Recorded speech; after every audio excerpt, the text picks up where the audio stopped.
Good morning, dear students. I think you are well with your family members. Stay safe, stay home. Dear students, I am going to start your study of class 11. I myself, Andy Joshi. First of all, I congratulate all of you in advance to be promoted in class 11th. Dear students, the first topic of English grammar in our class 11 is transformation of sentences. Under it there are near about 9 topics, and the first topic is remove to, which I am going to describe you today. Remove too का अर्थ होता है too को हटाना. In such sentences too is generally use for a negative quality. Too का जो use है वो नेगेटिव क्वालिटी के रूप में होता है. तो यहाँ पर हम समझने की कोशिश करते हैं कि जब भी हमको एक सेंटेंस मिलेगा जिसको हमको रिमूव टू करना होगा, in that sentence the formula of question will be in this way: subject plus helping verb or verb plus to plus adjective plus to plus we plus dash dash dash. When we will solve this sentence, the formula of the answer will be subject plus helping verb plus verb, and the first change is that in place of to we will use so plus adjective. After that we will start a new sentence. And first of all, to start a new sentence, we need a conjunction, that is that. And after that, we have to start a new sentence. And to start a new sentence, first of all, there is the need of subject. And this is the most important thing which we have to learn, which subject we have to use in each and every sentence after that. Then we have to use cannot or could not according to the tense. If the first sentence is in present tense, we have to use cannot, and if the first sentence is in past tense, we have to use could not. Then we have to remove second to, to, we have to remove it, and after that we have to write whatever is written in the first sentence means verb plus dash dash dash. Okay, तो note साधारणतया to के पश्चात to के स्थान पर सो का प्रयोग करके, एडजेक्टिव के पश्चात दैट का प्रयोग करके एक सब्जेक्ट का प्रयोग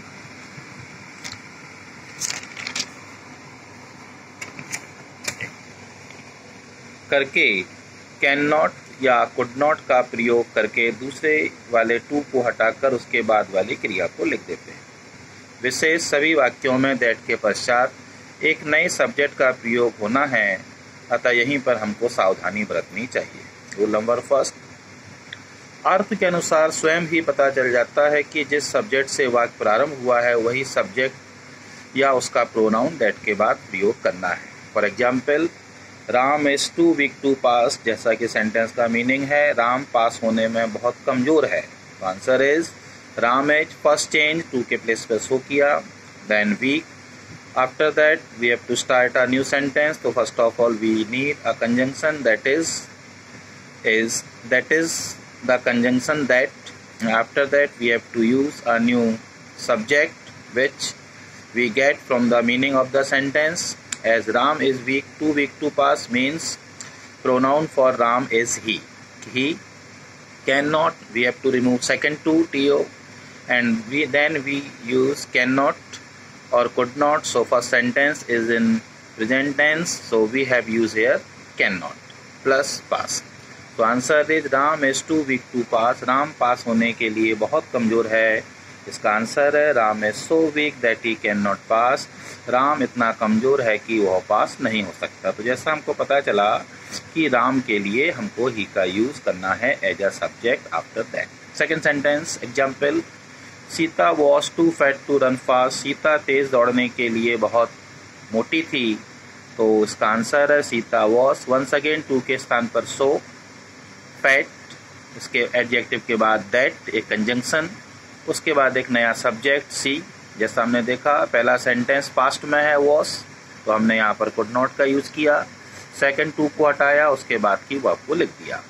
तो Sita was too fat to run fast, जैसा कि मीनिंग से स्पष्ट है। सीता तेज दौड़ने के लिए बहुत मोटी थी, इसका आंसर होगा सीता वॉज सो फैट।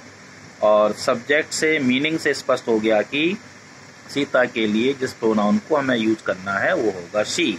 तो चूंकि पहला सेंटेंस पास्ट है इसलिए हमने कुड नॉट का यूज किया। तो आंसर है Sita was too fat to run fast, Sita दौड़ने के लिए बहुत मोटी थी।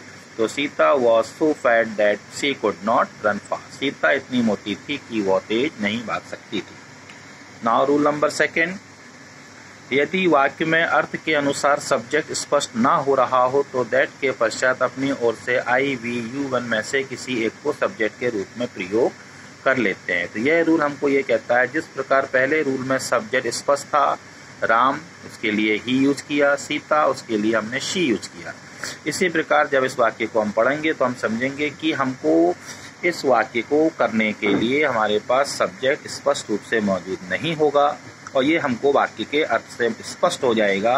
तो ऐसी स्थिति में हम अपनी ओर से आई वी यू वन में से किसी एक को एज अ सब्जेक्ट यूज कर सकते हैं और बाकी चीजें टू के स्थान पर सो, दूसरे टू को हटाना, दैट के बाद सब्जेक्ट एडजेक्टिव के बाद कंजंक्शन, उसके बाद सब्जेक्ट आई वी यू में से कोई एक, उसके बाद according to tense can not या कुड नॉट का प्रयोग करके दूसरे वाले टू को हटाकर उसके बाद के सारे शब्दों को लिख देते हैं। It is too hot to go out, meaning बाहर जाने के लिए बहुत गर्मी है। तो सेंटेंस का मीनिंग है इतनी गर्मी है कि बाहर नहीं जा सकते। अब कौन बाहर नहीं जा सकता यह इस वाक्य में स्पष्ट नहीं है, इसलिए हमें अपनी ओर से आई वी यू वन में से किसी एक को प्रयोग करना है। तो बाहर जाने के लिए बहुत सर्दी है, वाक्य में शब्द स्पष्ट नहीं है, इसलिए हम बोलेंगे इतनी ज्यादा गर्मी है कि मैं या हम या तुम या वन बाहर नहीं जा सकते। The log is too heavy to lift, लट्ठा उठाने के लिए बहुत भारी है, लट्ठा इतना भारी है कि उठा नहीं सकते। कौन नहीं उठा सकता? फिर से एक बार यहाँ पर सब्जेक्ट स्पष्ट ना होने के कारण हम अपनी ओर से आई वी यू वन में से किसी एक को यूज करेंगे। मैंने यहाँ पर आई को यूज किया है। The log is too heavy to lift, लट्ठा उठाने के लिए बहुत भारी है। The log is so heavy, लट्ठा इतना भारी है कि मैं इसको नहीं उठा सकता। फिर से ध्यान दीजिए, हमको केवल दैट के बाद इस बात का ध्यान रखना है कि सब्जेक्ट क्या आएगा और सारी चीजें पुराने नियम के अनुसार परिवर्तित हो रही हैं। टू के स्थान पर सो, एडजेक्टिव के बाद दैट, उसके बाद सब्जेक्ट, फिर कैन नॉट या कुड नॉट। रूल नंबर 3 क्या कहता है? यदि वाक्य के बीच में फॉर प्लस ऑब्जेक्ट का प्रयोग किया गया हो तो फॉर को हटाकर इसी ऑब्जेक्ट को दैट के पश्चात सब्जेक्ट के रूप में प्रयोग कर लेते हैं। यहाँ पर यह नियम हमसे ये बोल रहा है कि वाक्य के बीच में कहीं पर फॉर प्लस ऑब्जेक्ट होगा और वही ऑब्जेक्ट हमको बताएगा कि काम करने वाला कौन है, अर्थात उसी ऑब्जेक्ट को हम दैट के बाद एज अ सब्जेक्ट बना देंगे और फॉर को हटा देंगे। For example, this car is too costly for me to purchase, इसके अर्थ को समझिए। This car is too costly for me to purchase, यह कार मेरे खरीदने के लिए बहुत महंगी है। तो इसका आंसर है स्पष्ट रूप से कि यह कार मेरे खरीदने के लिए बहुत महंगी है। तो उसका आंसर करेंगे this car is so costly, यह कार इतनी महंगी है। जैसा कि फॉर मी से पता चला, मी का सब्जेक्ट बनेगा आई, फॉर को हटा दिया। This car is so costly that I can not purchase it, यह कार इतनी महंगी है कि मैं इसको खरीद नहीं सकता। It was too cold for us to go on a picnic, picnic पर जाने के लिए हमारे लिए बहुत सर्दी थी। तो जैसा कि मालूम है वाक्य के अर्थ से ही स्पष्ट हो रहा है कि कौन नहीं जा सकता था पिकनिक पर, हम नहीं जा सकते थे। तो it was so cold that we, अर्थात फॉर अस, फॉर को हटाया, अस का सब्जेक्ट हमने बनाया we, could not go on a picnic, और सारी चीजें हम देख रहे हैं कि वही पुरानी हैं। टू के स्थान पर सो, दैट के बाद एडजेक्टिव के बाद दैट, उसके बाद एक नया सब्जेक्ट, फिर कैन नॉट या कुड नॉट, दूसरे टू को हटाया, उसके बाद का सब कुछ जो भी सेंटेंस में दिया है वो हमने लिख लिया। तो रूल नंबर 3 ये कहता है कि वाक्य के बीच में कहीं पर फॉर प्लस ऑब्जेक्ट मिलेगा, उसी को हमको दैट के बाद एज अ सब्जेक्ट यूज करना है। जैसा फॉर मी, मी का सब्जेक्ट आई, फॉर अस और अस का सब्जेक्ट वी। रूल नंबर 4 क्या कहता है? रूल नंबर 4 हमसे कहता है कि उपर्युक्त तीनों नियमों में 2 + B1 का प्रयोग किया गया है, लेकिन इस नियम में 2 + B + B3 पाया जाता है। अतः जिस वाक्य में 2 + B + B3 पाया जाता है तो दैट के पश्चात उसी सब्जेक्ट का प्रयोग करते हैं जिससे वाक्य प्रारंभ हो। इस नियम को मैं स्पष्ट करते हुए आपको समझाने की कोशिश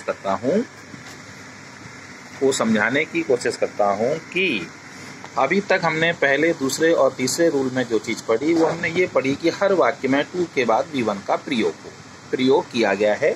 जैसे कि हम एग्जाम्पल्स को एक बार देखते हैं। पहले रूल में to pass first form, to run first form, to go first form, to let first form, to purchase first form और टू गो फर्स्ट फॉर्म। लेकिन यहाँ पर इस रूल में ऐसा नहीं होगा और यही इस नियम को खास बनाता है।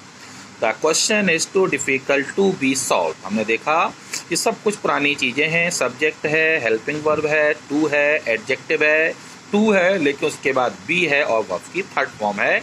यह नियम हमसे ये बोलता है कि इस प्रकार के वाक्य को हल करने के लिए हमको दैट के बाद उसी सब्जेक्ट का प्रयोग करना है जिससे हमारा वाक्य शुरू हुआ है, उसी सब्जेक्ट को या उसके प्रोनाउन को यूज करते हैं। The question is too difficult to be solve. प्रश्न इतना कठिन है कि इसको हल नहीं किया जा सकता।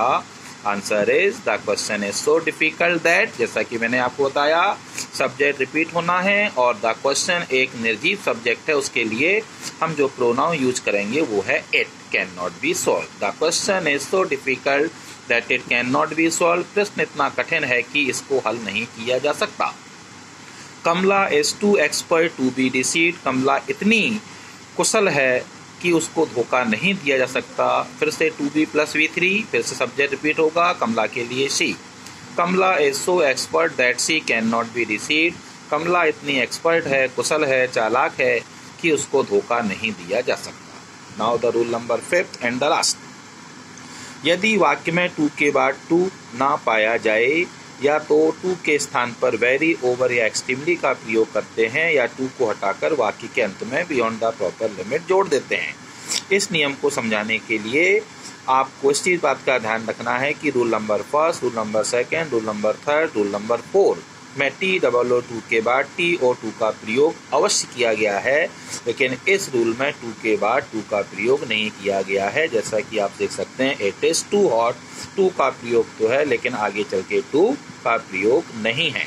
इसलिए हमको क्या करना है, TOO2 के स्थान पर इस नियम में हमको according to meaning very, over या एक्सट्रीमली का प्रयोग करना है और या फिर इसको हटाकर हमको वाक्य के अंत में बियॉन्ड द प्रॉपर लिमिट का यूज कर देना है। इट इज़ टू हॉट, बहुत गर्मी है, यहाँ पर हम इट इज़ वेरी हॉट नहीं कर सकते, यहाँ पर हम इट इज़ ओवर हॉट नहीं कर सकते, यहाँ पर हमको यूज करना है इट इज़ एक्सट्रीमली हॉट। यह डिपेंड करता है वाक्य के मीनिंग पर। लेकिन it is hot beyond the proper limit, beyond the proper limit इसका मीनिंग होता है हद से अधिक। It is hot beyond the proper limit, हद से ज़्यादा गर्मी हो रही है। बियॉन्ड द प्रॉपर लिमिट एक ऐसा शब्द है जिसको हम हर जगह यूज कर सकते हैं, वाक्य का अर्थ कुछ भी क्यों ना निकले, तो हमको इस बात का ध्यान रखना है। Second sentence, she is too proud of her beauty. उसे अपनी सुंदरता पर बहुत घमंड है। She is over proud of her beauty. यहाँ वेरी का यूज नहीं कर सकते, यहाँ एक्सट्रीमली का यूज नहीं कर सकते। वाक्य कह रहा है कि यहाँ पर ओवर का यूज करना है, लेकिन इससे बचने के लिए हमको बियॉन्ड द प्रॉपर लिमिट का यूज करना अच्छा रहता है। तो हम कह सकते हैं she is proud of her beauty beyond the proper limit. उसे अपनी सुंदरता पर हद से अधिक घमंड है। डियर स्टूडेंट, आई थिंक आपको ये रूल समझ में आए होंगे। इन रूल्स को बार बार पढ़िए, उनके साथ दिए हुए एग्जाम्पल को समझने की कोशिश करिए। उसके बाद मैं आपको एक एक्सरसाइज भेज रहा हूँ, इस एक्सरसाइज को आप सभी सॉल्व करेंगे। कहीं पर कोई डाउट होगा तो आप मुझसे पूछेंगे। I will try to help you. Till then, goodbye, have a nice day.